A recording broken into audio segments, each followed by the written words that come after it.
Emndenini kulapho siphila khona, kungako siphindze sititshele kona ukuthi liphilisi lekuphila lisemndenini. Kuphindze kube buhlungu enhlitweni ukuthi kwabona labale siphila nabo emndenini abasiniki likhambi lekuphila, selokhu babhebhetela kona ukuthi kuphele ngetethu timbili. Leli phela lebengiloku liphekehla letimbili tethu kulomndeni sekucacile ukuthi litholakala khona lakhathi kulomndeni. Kungako bathi emndenini ngilakufihla khona induku emcubeni, lo mcuba sonako ukushisa ngani kushisa khona la mndenini.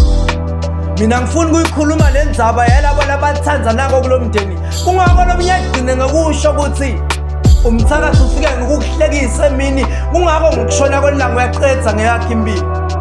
Angifuni ke kuthula mina ngani bathi umntwana lokakhala ufele embelekweni, mina ngikhaliswa ngolo mndeni longenaso sandla kepha sewuyekele kunakekela soyabulala. Angiyithule lendzaba mina ngikule mbongo lehluleka kuthula sibude pho. Thank you.